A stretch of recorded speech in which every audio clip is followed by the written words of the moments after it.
Hello friends, welcome back to detail study. Exercise 12 D के question 5 से आज हम करेंगे वीडियो की शुरुआत। क्वेश्चन नंबर 1 to 4 हमने लास्ट वीडियो में शूट किया था, तो क्वेश्चन नंबर 5 को रीड करते हैं और इसका सॉल्यूशन करते हैं। आशा करती हूँ आप सभी हेल्दी होंगे, स्वस्थ होंगे, मस्त होंगे और खुश होंगे। तो चलिए क्वेश्चन 5 को लेते हैं। क्वेश्चन 5 में state whether the following statements are true और फॉर अ रोम्बस, रेक्टेंगल और अ स्क्वायर और for all it is a parallelogram and. देखिए इसमें ये कुछ प्रॉपर्टीज दी गई हैं नीचे, तो वो हमने मैच करनी है कि क्या ये स्टेटमेंट ट्रू है। रोम्बस के बारे में अगर लागू करते हैं तो रेक्टेंगल पे हम अप्लाई करते हैं या स्क्वायर पे, या फिर कुछ प्रॉपर्टी ऐसे जो तीनों पे ही अप्लाई होती है। ठीक है, तो हम एक एक लाइन को पढ़ेंगे और फिर हम देखेंगे कि ये किसको कोरिलेट करती है। ओके, फर्स्ट पार्ट ए में, it has two pairs of parallel side. Parallel side के जो पेयर होते हैं वो किस में होते हैं, तो चलिए हम एक रोम्बस, रेक्टेंगल और स्क्वायर ड्रॉ कर लेते हैं। तो रीड करते हैं हम अपना A part. It has two pairs of parallel side. देखिए two pair of parallel side, ये रोम्बस में भी पैरेलल होती है, रेक्टेंगल में भी पैरेलल होती हैं और स्क्वायर में भी पैरेलल होती है। तो ये जो स्टेटमेंट है ये तीनों पर अप्लाई होती है। तो इसके लिए इसके आंसर में हम ये लिख सकते हैं कि this statement is apply for all. आते हैं बी पार्ट पर। It has two pairs of opposite sides of equal length. Opposite sides जो हैं रोम्बस में ये दोनों और ये वाली, स्क्वायर के ये अपोजिट साइड्स हैं, और सॉरी रेक्टेंगल में ये हैं अपोजिट साइड्स जो इक्वल हैं, और स्क्वायर की तो ऑल साइड्स इक्वल होती हैं। तो इस इट मीन्स ये वाली जो स्टेटमेंट है बी की, ये भी इन तीनों पर अप्लाई होती है। तो सेम इसमें भी हम ये लिखेंगे, it is apply for all. अब आते हैं सी पार्ट पर। Two of its angle are right angles. तो रोम्बस के तो राइट एंगल देखो होते नहीं है, ठीक है, तो ये राइट एंगल होते हैं रेक्टेंगल के और स्क्वायर के। तो इसमें हम आंसर में लिखेंगे रेक्टेंगल एंड स्क्वायर। ये स्टेटमेंट इन दोनों पर अप्लाई होती है। पार्ट डी पर आते हैं। It has two pairs of equal angles. Equal angle सभी होते हैं, रोम्बस के भी सारे एंगल्स इक्वल होते हैं, रेक्टेंगल के भी और स्क्वायर के भी। तो this is also apply for all. E statement, it's diagonal are equal. तो डायगोनल जो है रोम्बस के डायगोनल इक्वल नहीं होते हैं, एक डायगोनल बड़ा होता है, दूसरा छोटा होता है, और जबकि स्क्वायर के और रेक्टेंगल के इन दोनों के diagonal always will be same. तो इसके आंसर में लिखेंगे हम रेक्टेंगल, ये सब हमने प्रॉपर्टी में पढ़ा हुआ है पहले, एंड स्क्वायर। पार्ट एफ को लेंगे। Its diagonal bisect each other. Bisect करते हैं ईच अदर सभी के, ठीक है, बाइसेक्ट सभी के डायगोनल एक दूसरे को करते हैं। आते हैं जी पार्ट पर। Its diagonal bisect each other at right angle. तो राइट एंगल पे जब ये क्रॉस करते हैं तो यहाँ पर जो राइट एंगल बनता है ये बनता है स्क्वायर और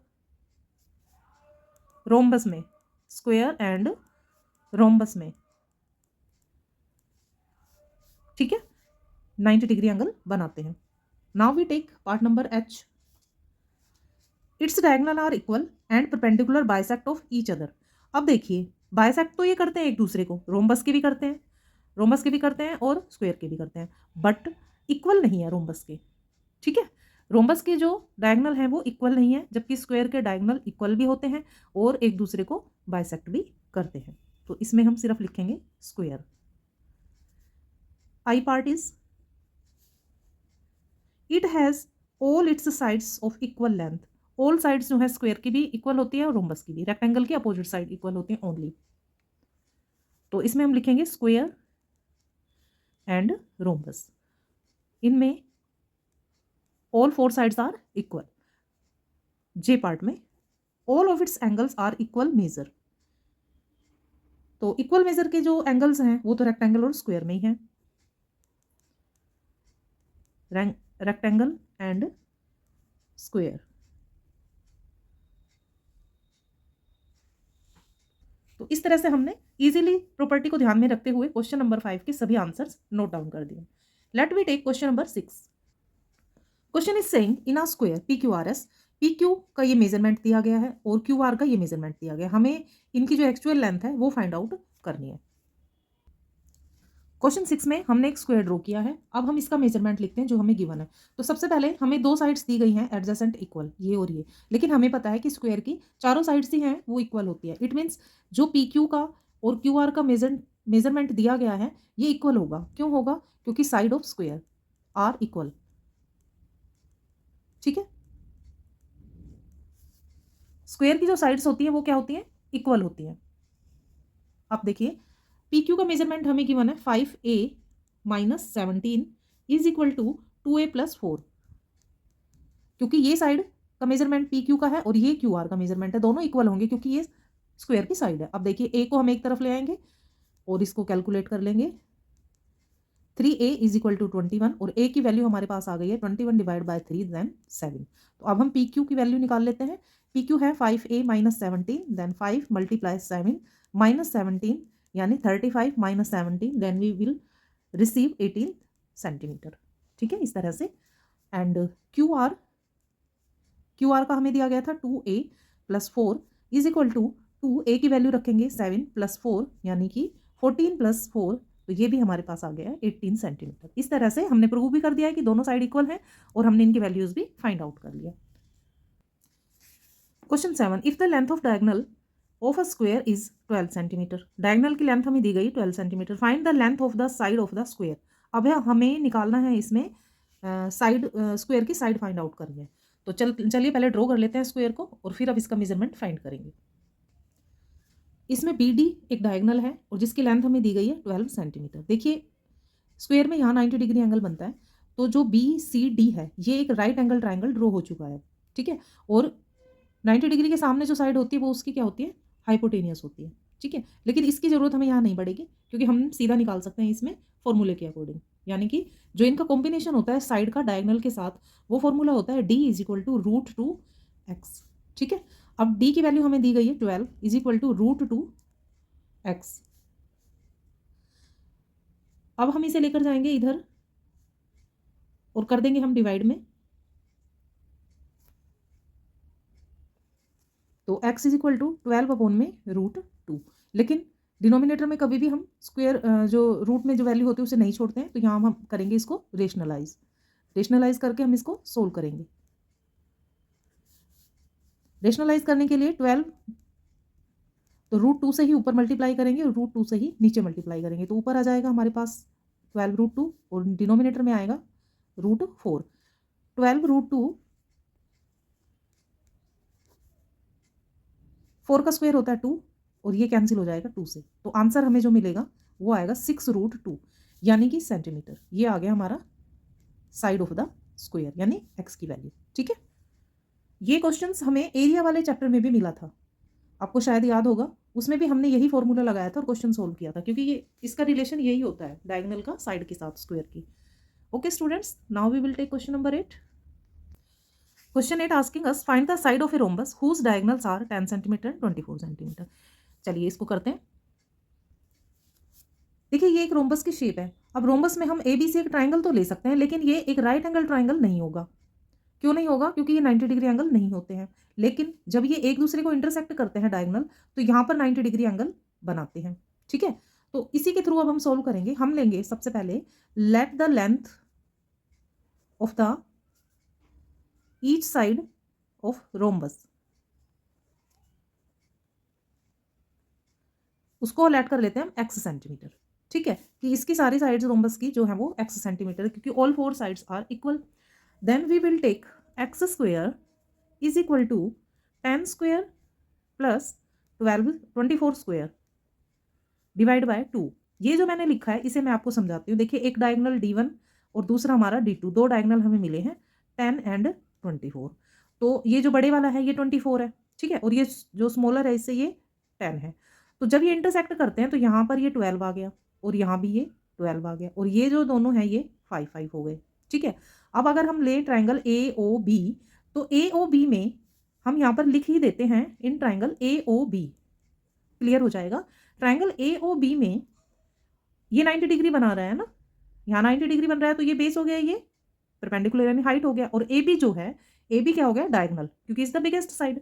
तो यही हमें फाइंड आउट करना है। ठीक है, तो इसी का स्क्वायर पाइथागोरस थ्योरम के अकॉर्डिंग लिख देंगे हम यहाँ पर, ताकि क्लियर हो जाए हमारा क्वेश्चन। पाइथागोरस थ्योरम के अकॉर्डिंग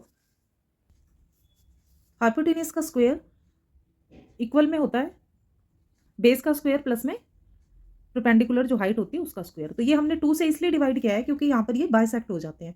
यहाँ पर हम ऐसे भी लिख सकते थे x square is equal to 5 square plus में 12 स्क्वायर, ठीक है, ऐसे भी लिख सकते थे। और यहाँ पर डिवाइड 2 करके दिखा दिया क्योंकि बाइसेक्ट करती है। पूरी लाइन 24 थी ना, तो बाइसेक्ट हो गई तो 12 12 हो गई। और इस ट्राइंगल में देखो ये 12 और ये 5 दो ही यूज़ हो रहे हैं, तो इसलिए हमने इसको हाफ किया है। तो अब देखिए 25 प्लस 144 सिंपल कैलकुलेशन है। तो यहाँ से स्क्वायर हटेगा, इधर रूट आ जाएगा, ये आ जाएगा 169। तो x की वैल्यू आ गई 13 सेंटीमीटर। और ये जो 13 सेंटीमीटर है यही साइड ऑफ द रोम्बस होगा। तो लिख देंगे हम यहाँ पर side of rhombus is 13 centimetre, ठीक है। क्वेश्चन 9 में find the length of diagonal of a rectangle with side 4 centimetre and 3 centimetre. तो रेक्टेंगल ड्रॉ करके इसको मैं आपको समझाती हूँ कैसे सोल्व करना है। ये AC हमें डायगोनल गिवन है, तो AC की लेंथ हमने फाइंड करनी है। AC is diagonal and in triangle ABC AC is hypotenuse, ठीक है। तो ये हाइपोटेनियस हो गया, ये बेस हो गया, और ये 90 डिग्री यहाँ पर बना रहा है, तो ये क्या हो गया, हाइट हो गया। तो वही अप्लाई यूज करेंगे हम पाइथागोरस थ्योरम। तो AC का square is equal to AB का स्क्वायर प्लस में BC स्क्वायर। AC हमारे पास हमने फाइंड आउट करना है। AC is equal to AB हमें 4 गिवन है और BC हमें 3 गिवन है, ठीक है। तो 4 4 जा 16 प्लस 9, AC square is equal to 25 and then AC root कर देंगे 25 का, तो ये आ जाएगा 5 centimetre. It's so simple question. Now we will take the question number 10. Question 10 is saying the sides of rectangle are in the ratio 3:5. Find its side and its parameter is 160 centimetre. Rectangle की side हमें ratios में दी गई हैं और parameter हमें given है, तो actual side हमें इनकी फाइंड आउट करनी है। Let the side of the rectangle are 3x and 5x. According to this, because in a rectangle this is 5x and this side is 3x. Parameter का formula होता है 2 into L plus B, ठीक है। और parameter हमें given है 160 is equal to 2 into L हमें है हमारे पास है 5x और बी हमारे पास है 3x। 160 ये 2 इधर आएगा और डिवाइड में हो जाएगा, 5 और 3 को हम ऐड कर देंगे 8x। It is divide and we get 80। 80 is equal to 8x, या इसे हम लिख सकते हैं 8x। x is equal to 80 divide by 8 और x की वैल्यू हमारे पास आ जाएगी 10 सेंटीमीटर। तो अब हम साइड्स फाइंड आउट कर सकते हैं। Sides are 5x is equal to 5 multiply by 10 यानी कि 50 centimetre and other 3x is equal to 3 multiply by 10 is equal to 30 centimetre. इस तरह से हमने दोनों साइड जो है रेक्टेंगल की फाइंड आउट कर ली है। Question number 11, ABCD is a trapezium in which AB parallel DC. If angle A is 50 degree and angle B is 70 degree, find the measure of its two angles. दो angle हमें दिए गए trapezium के, बाकी दो angle हमें find out करने हैं। क्वेश्चन 11 के लिए ट्रेपीजियम मैंने ड्रॉ कर लिया है। ABCD is a trapezium and CD is parallel AB, क्योंकि ट्रेपीजियम का वन पेयर जो होता है वो पैरेलल होता है। नेक्स्ट में देखिए angle A plus angle D is equal to 180 degree. Angle A और D का जो एडिशन है वो क्या होना चाहिए, 180 डिग्री होना चाहिए। रीजन क्या होता है कि sum of the adjacent angle of quadrilateral are 180 degree. तो लिख देंगे हम यहाँ पर ताकि क्लियर हो जाए हमारा question. Sum of a quadrilateral adjacent angle is 180 degree, ठीक है। तो एंगल A हमारे पास है 50 डिग्री, तो 50 प्लस में angle D is equal to 180। We get angle D की वैल्यू आ गई है 180 minus 50 is equal to 130 degree, ठीक है। ठीक है, अब ये देखिए 130 आ गया है। अब चाहे आप इसकी हेल्प से निकाल दो चाहे इसकी, क्योंकि दोनों के ये क्या है, एडजेसेंट है। तो अब हम लिखेंगे angle B plus angle C is equal to 180। Same reason रहेगा इसका भी। तो एंगल C हमने फाइंड करना है, एंगल B हमें गिवन है 180 माइनस 70, ठीक है। तो आ जाएगा हमारे पास 110। तो ये इसके एडजेसेंट ये है, तो ये आ गया 110 और इसके एडजेसेंट ये है, तो ये आ गया 130। इस तरह से दोनों को अगर हम ऐड करेंगे तो 180 और 180 हमारे पास आ जाएगा। तो चलिए क्वेश्चन 12 जो कि लास्ट क्वेश्चन है 12D का, उस पर हम आ चुके हैं। PQRS is trapezium in which PQ parallel SR and angle P is equal to angle Q 50 degree. Find angle R and S। Are these angles equal, ये भी हमें बताना है। क्वेश्चन 12 में हमें PQRS एक ट्रेपेजियम दिया गया है। शुरुआत में इसको डिफाइन करने के लिए, क्वेश्चन को सोल्व करने के लिए जो हम प्रॉपर्टी यूज करेंगे उसे हम यहाँ लिख देते हैं। देखिए, sum of interior angles of the same side of the transversal are supplementary. जो सेम साइड जो बन रहे हैं इधर एंगल, तो उनका एडिशन क्या होता है? 180 होता है। सेम साइड वाले एंगल्स का एडिशन इंटीरियर एंगल्स का वो क्या होता है? सप्लीमेंट्री, यानी 180 होता है। अब देखिए, अकॉर्डिंग टू द क्वेश्चन में हमें दिया गया angle P and angle Q is 50 degree and 50 degree, दोनों 50-50 हमें गिवन है। तो angle P plus angle S is equal to 180 degree.